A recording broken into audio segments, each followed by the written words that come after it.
A little bit of both worlds, you know. You got a little bit of camping, a little bit of pre-running.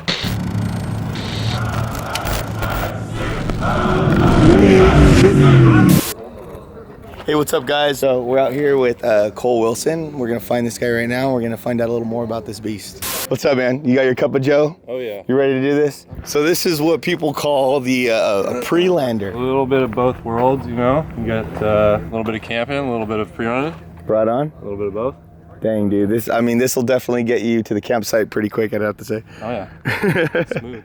This thing's bitching, dude. Let's check it out, man. Black Cat is a Tundra fan, so he had to be here. He's like... I have a four-door Tundra, and I've already discussed this with Cole and got his permission to pretty much copy his rear end. So is that right, Cole? Yeah. Yep. All right. Okay. Okay. This thing is like inspo. It's inspiration for me. So you're fangirling right now. Oh yeah, 100%. Oh my God! Wow! Yeah, I dude. seen this truck, you know, it was like he had like hiding in the back the other night, and I was like, who is that? Just lurking? "Where's Cole? Where's that truck? I need to see it now." Yeah, man. So what made you build this thing? Just worked here with Alco and had the opportunity to use a shop. So right on. Yeah. No, so you work with Austin? Yeah. Used to work with them a little bit, you know. Okay. What you doing now? I work for Santa Barbara County Fire. Oh, right on, man. Wildland Fireman. Fire, Props, yeah. dude. Props, man. Very cool. Wildland though. Well, dude, and then out here in California, Yep. fire is a real thing, man. You know, the threat of fire, like it's out of control. Yeah. We get our fire season, so. All right, have you fought any fires out there? Not this season. It's been pretty slow, thankfully. Yeah, it's been good this year Yeah. so far. Yep. Good, that's Thank good, you for man. your service. Yeah. No, As a I love doing firefighter. it. We love you guys. Yeah. Definitely props to all the firefighters, EMTs, first responders, man. You guys are freaking holding it down, keeping it safe. So, all right, man. So let's check this thing out, dude. So I started with the front. My idea was I always wanted to start with the tent, you know. Yeah. So I knew that I wanted the tent in the back so I can go camping. Okay. Because I want to take it to Baja and do all that kind of stuff. But I started with the front kit. It's a Dirt Designs front kit. Okay. Race kit. It's another Dirt Designs truck out here. Another Dirt Designs truck. Yeah, that's cool. We're kind of noticing, dude. Most of the guys we're running into are all like running the Dirt Design stuff. Yeah, Dana 44 hubs. Hubs are here. Upgrade those a little bit. You know, get rid of the Toyota hubs. Yeah.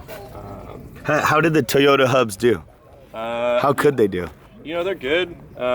They just, you know, they're going to be a weak point at some point, you know. Okay. So I just want to upgrade it a little bit. You know, Dana 44s aren't the strongest, but they're a little bit stronger than what I had. So That's kind of like the safe route to go financially and strength-wise. yeah, because you can go pick these up at AutoZone, you know. Oh, heck yeah. Bearings And they're 6-bolt.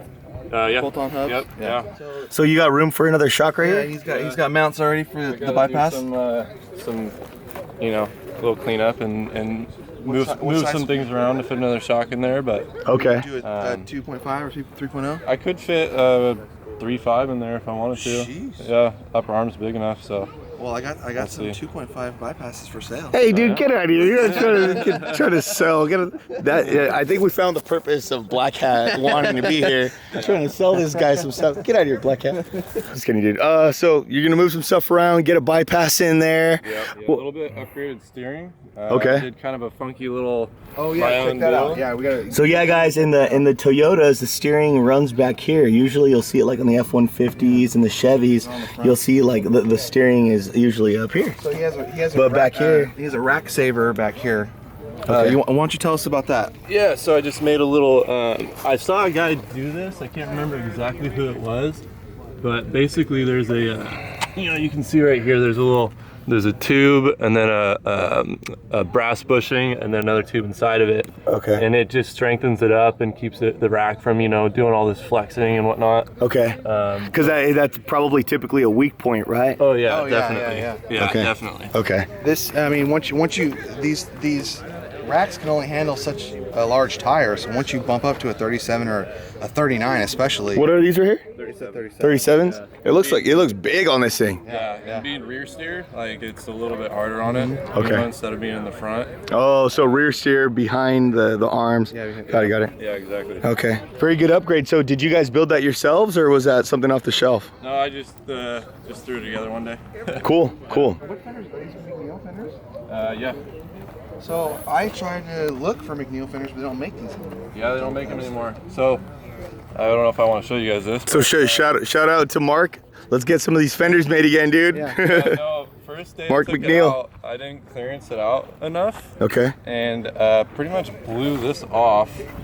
You can see here the little mark there. Oh, for the kit, for this kit, for this. Okay. Yeah, and went out there the first day and blew this whole corner panel off. Oh shoot. So I came back in to the gas station and I noticed it and I was like, shoot. So I called Austin and I was like, hey, like I need a new fender. And he called Mark up and Mark's like, yeah, I threw the mold away. No. Because they're doing new molds. So I'm like, oh, I gotta go back out there and get it. So you had to go back out to the dunes, find it, So I went and back get out this there piece. and get it and fiberglass it back on. But Oh, dude, yeah, and fiberglass, dude. Fiberglass is from what I've heard. I've never done it personally, but it's brutal from what I've heard, man. I mean, it's hard to find anybody that is willing to. Oh, fiberglass problem? No problem. We got you. No, dude, it's not like that. It gets everywhere. It gets itchy, you know. Do you know why you're here? Oh yeah. Oh yeah. So how much travel is this thing pulling, man? Right now I've got it strapped to 18. Oh, dang, dude, that's a lot. Yeah, if I move some things around, I could probably get 20, but a little bit in the future, bypasses, clean Right. some things up, you know. Very cool. How it goes. Before we move on, I would like to say I love how it has like this look, dude. Feel, you know? Yeah, the stock vibe in the front with a mean ass bumper. No offense to any Tundra guys, but I've always seen, you know, this gotten rid of, and Yeah. the tube bumper up here, and I always thought it like looked way too like high up. Yeah. Yeah. So I kind of wanted to keep the stock look a little bit. Yeah, I like you know, like kind of have a little balance. We did the same thing with our Forerunner. Yeah. Yeah, we kept. It looks that clean, stock. dude. Yeah, it Yeah, looks I good. like it. It's like that. Like a lot of people are starting to do that more, and I think it's just like embracing what the truck's supposed to look like. Yeah. You know? For sure. Yeah. Cool. So let's check out the rear of this thing, man. So this isn't your typical. This isn't your typical link right here. This is different. No. So my first thought was I wanted to do short course. Okay. So which would be, and it's 3-link. It's not 4-link. So it has a track bar. Okay. Let's check this thing out, man. So typically you'd have, you know, just a tube going back, and the coilover would be mounted on the axle, right? Okay. But I kind of heard a lot of things that they like, you know, it rides a little better if you put it off the link, you know, and so I didn't want to go like full links, which would usually be mounted like, you know, up here, the shock, Okay. which would go into my cab. Right. Or you'd have to go like a shorter shock or something at a weird angle. So I just pretty much made these, you know, like some cement fab off the ground, just tracing them out, and made the tubes, and they dive up in the back, and then did some plate work up top where it's got room for a bypass later on, and then the coilover, which are just right in front of the rear axle. Nice, dude. Yeah, so Dude, this looks so clean back here too, man. So what are your numbers of travel back here? 22, I think I have it 20 right now strapped. Nice, dude. Yeah. Nice. But yeah. So I mean, So- the other option, because you did this to keep like the factory Gas tank. Yep. and the canister system. Yep. So the reason he did this is because obviously it's better than any kind of link killer setup, leaf spring setup, right? Yeah, And then he can still take it to any smog shop Yep. and get it smogged. You know, Yeah, if you look, Oh, right on. yeah, it's still got the stock gas tank, and Heck yeah. So that's what it's all about. So then you got a big gas old and panhard smog bar in and the back, everything. Yep. and then you can see that one link that goes. So yeah, the purpose of this link right here.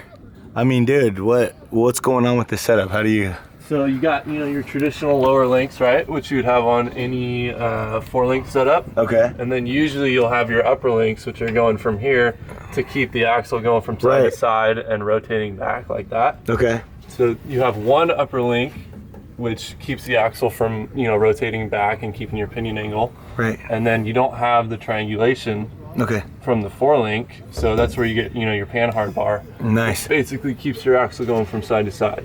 That's so wild, man. This is so awesome, dude. And how does it do, dude? We saw you in the dunes a little bit. I saw you in the dunes a little bit yesterday. Dude, it actually surprised me. It was doing pretty good. Yeah. Yeah, it was like the first time I really took it out and beat on it a little bit, and Cool. I was stoked. Heck yeah, dude. Awesome. Yeah. Because my rear end is stock, and it sucks. Really bad. Like really bad. So you're like bugging. Yeah. I'm just like. On the trend right now, though.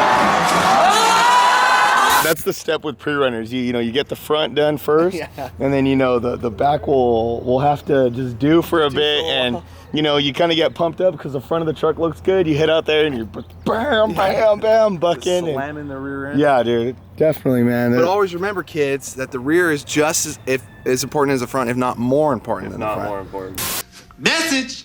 Let's check this thing out, dude. You got a little house up here, man. Yeah, traditionally, the Overlander setup is, you know, you have your bed rack and then the tent's mounted up high. Okay. And I didn't really want it up high, you know, being a pre-runner. You kind of want your weight a little lower. You don't want that high weight coming into corners and stuff, so. Because you're still driving the hell out of this thing. Yeah. With a house up here. Yeah. But, so it's mounted flush on the bed. Okay. It's like, you know, you can see right here, it's pretty flush. Like, this is the bottom of the tent. Sick. You can still have your whole bed space. Oh, there you go. It's a little, you know, it's still got the whole bed. Nice, dude. Very mild setup. Yeah. So then these. I like how he says mild setup, and it's like so bitchin', dude. Yeah, it's like coilover sticking out, freaking all too. Yeah, Another cool thing about his rear suspension setup is that he has a really nice, clean, simple bed cage all the way to the front, and then now he's got room. He can use his bed still. So that's a really cool thing about that 3-link pan hard bar setup too. That's cool. So with that rear setup, you can still, you know, keep the bed. Right. Yep. Keep the bed, use it. I mean, for when you're camping on a safari, and try not to get eaten by lions. Yeah. I mean, and you know, I've heard something. Is that true? Like where people put their tents on top because of animals and, you know, just and floods and all that stuff. So in general, it's always better to sleep up off the ground. Yeah. Bugs, all kinds of things, snakes.